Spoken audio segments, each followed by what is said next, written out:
Hello friends, welcome to my channel. मैं हूं अमन। आज की वीडियो में हम बात करने वाले हैं Punjab and Sind bank recruitment 2024 के नोटिफिकेशन के बारे में। तो भाई, जो भी स्टूडेंट्स पंजाब दिल्ली के एरियाज के हैं और अभी अनएम्प्लॉयड है, कोई जॉब नहीं कर रहे हैं, तो उन लोगों के लिए एक अच्छी अपॉर्चुनिटी है कि वो पंजाब एंड सिंध बैंक में अप्रेंटिस ट्रेनीज की जो वैकेंसीज निकली हैं उन्हें ज्वाइन कर सकते हैं। देखिए, वैकेंसीज हैं 100 और अप्लाई आप कर सकते हैं 16 अक्टूबर से लेकर 31 अक्टूबर 2024 के बीच में। तो जो भी स्टूडेंट्स अभी अनएम्प्लॉयड हैं, तो उनके लिए एक अच्छी अपॉर्चुनिटी है, क्योंकि फ्री रहने से अच्छा है कि आप कहीं पे जॉब कर लें, कोई अप्रेंटिसशिप प्रोग्राम ज्वाइन कर लें। उससे क्या रहता है कि एक तो एक्सपीरियंस भी बढ़ता है और थोड़ा आपका जो है आप अर्निंग भी कर लेते हैं। तो अच्छी अपॉर्चुनिटी है। तो चलिए चेक कर लेते हैं क्या इसका प्रोसीजर रहने वाला है। वीडियो शुरू करने से पहले अगर आप इस चैनल पर नए हैं तो चैनल को सब्सक्राइब जरूर कीजिए, क्योंकि जितनी भी वेरीफाइड गवर्नमेंट जॉब्स रहती हैं उनकी नोटिफिकेशंस रेगुलरली इस चैनल पे अपलोड की जाती है।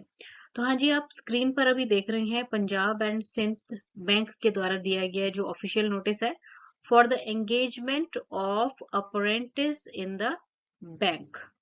तो देखिए, इसमें फर्स्ट ऑफ ऑल तो बताया गया है कि जो इम्पोर्टेंट डेट्स दी गई है ना, वो है 16 अक्टूबर से ये प्रोसेस ऑनलाइन वे में शुरू हो रहा है।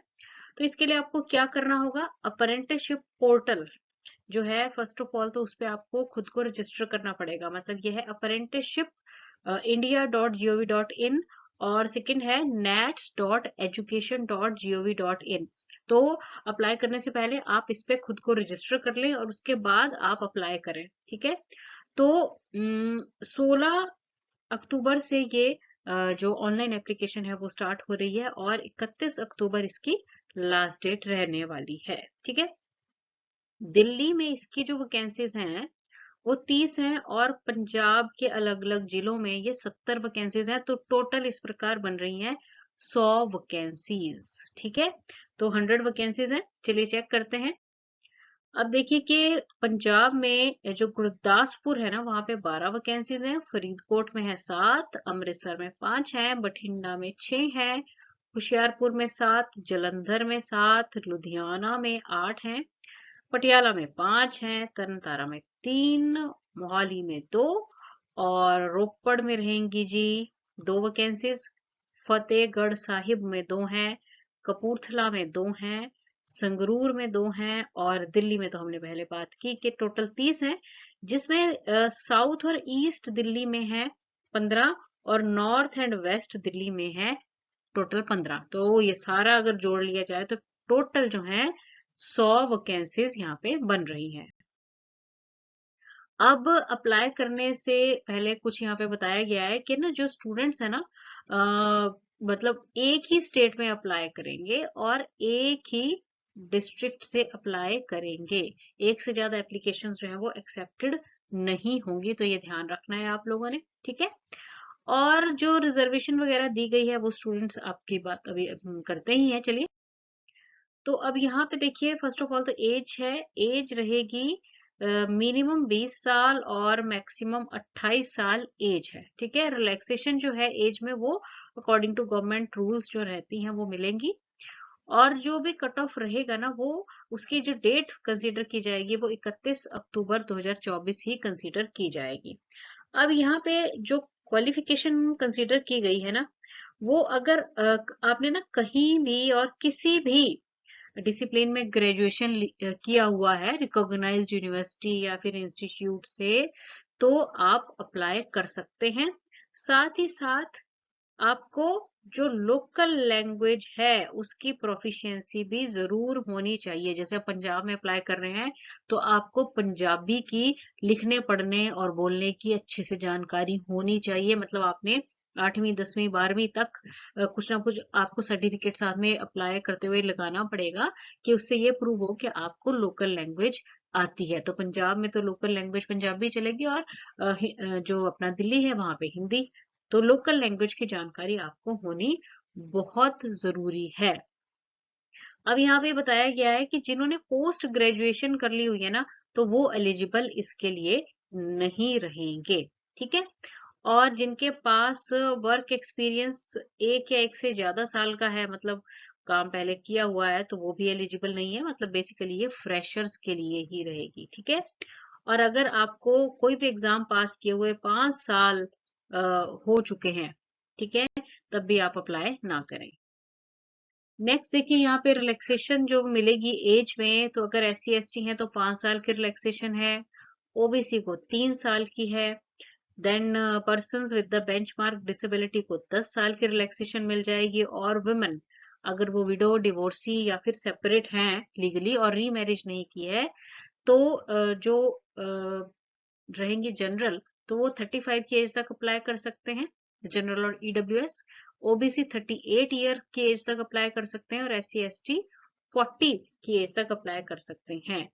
और जो पर्सन हैं जो कि अफेक्टेड हैं बाय 1984 राइट्स, यानी कि जो 1984 के दंगे हुए थे उनसे जो अफेक्टेड लोग हैं, उन्हें 5 साल की रिलैक्सेशन सरकार की तरफ से दी जा रही है। अच्छा, अब इसमें चेक कर लीजिए कि क्या है ये। तो अप्रेंटिसशिप प्रोग्राम है, जैसे कि हमने स्टार्टिंग में ही बात की, ठीक है। 1 साल यानी कि 12 महीने का ये प्रोग्राम रहने वाला है, और पर मंथ जो आपको स्टाइपेंड मिलेगा वो 9,000 रुपए का पर मंथ ये स्टाइपेंड आपको मिलने वाला है। अब इसमें टाइमिंग्स जो आपकी रहेंगी, सुबह 10 बजे से लेके 5 बजे तक का टाइम पीरियड आपका रहेगा, ठीक है। और जो लीव, एक कैजुअल छुट्टी आपको हर महीने जो है वो मिलेगी। इसके अलावा और कोई छुट्टियां नहीं है, नॉर्मली जो संडेज रहेंगे वो तो रहेंगे ही रहेंगे, ठीक है। अच्छा, और जो बैंक हॉलीडेज वगैरह रहती हैं वो भी आपको मिलने वाली हैं। अब यहाँ पे सिलेक्शन प्रोसेस जो है ना, वो आपका जो है मेरिट बेस पर ही होगा, एज पर HSC और 10+2 मार्क्स, ठीक है। तो आपके जो मार्क्स रहेंगे, मतलब बेसिकली मेरिट बेस पर ही आपका जो सिलेक्शन है वो होगा। नेक्स्ट बात करते हैं कि एप्लीकेशन फी की। तो देखिए, अगर SC ST या PWBD कैटेगरी से हैं तो 100 रुपए एप्लीकेशन फी होगी, साथ में कुछ टैक्सेस रहेंगे। और जनरल, EWS और OBC हैं तो 200 प्लस टैक्सेस फीस रहने वाली है। अप्लाई करने के लिए सबसे पहले तो आपको पंजाब सिंध बैंक.co.in साइट पे जाना होगा, ठीक है। और उसके बाद आपने क्या ध्यान रखना है, फर्स्ट ऑफ ऑल तो आपको ना nats.education.gov.in पोर्टल पे खुद को रजिस्टर करना पड़ेगा, तभी आप कहीं का भी कोई भी अप्रेंटिसशिप प्रोग्राम ज्वाइन कर सकते हैं। तो ये ध्यान रखना है, चाहे कोई भी बैंक का या किसी और कंपनीज का भी ज्वाइन करते हैं ना, तो आपको इस पे रजिस्ट्रेशन अपनी करनी जरूरी रहती है। उसके बाद देखिए, आपको क्या करना है, मतलब इस पे अप्लाई करने के लिए ना आपको क्या क्या जरूरत रहेगी। एक तो आधार कार्ड की, ठीक है, या फिर आप कह सकते हैं driving licence, voter passport, PAN card, है ना। और आपकी वैलिड ईमेल आईडी होनी चाहिए, मोबाइल नंबर और पासपोर्ट साइज फोटोग्राफ, ये जरूरतें पड़ेंगी जब आप ऑनलाइन अप्लाई करेंगे। अच्छा, उसके बाद देखिए यहाँ पे स्टेप बाय स्टेप बताया गया है कि सिलेक्टेड पर्टिकुलर डिस्ट्रिक्ट में ही अप्लाई करेंगे, ठीक है। देन आपको क्या करना है, जो भी मतलब जब आप ऑनलाइन अप्लाई करोगे ना, तो सारे डॉक्यूमेंट्स जो हैं प्रॉपरली स्कैन करके अपलोड करेंगे। Thumb impression, then handwritten declaration, जो भी मतलब उसमें कंसीडरेबल होगा ना, वो सारे आपको जो है प्रॉपरली अप्लाई करने पड़ेंगे, PDF फॉर्मेट में जो है स्कैन करके अप्लाई करने होंगे। और अकॉर्डिंगली जो इमेज आप अप्लाई करोगे वो JPG वगैरह पैटर्न में ही जो है आपने उस फॉर्मेट में अप्लाई करना होगा। और एंड में दिया गया है डिस्क्लेमर कि अगर आपका कोई भी मतलब एप्लीकेशन में गड़बड़ हो तो रिजेक्ट किया जा सकता है, जैसे आप जानते ही हैं। ये सारा जो है बैंक के अंडर ही रहेगा। तो ये सारा प्रोसेस है जी इसका।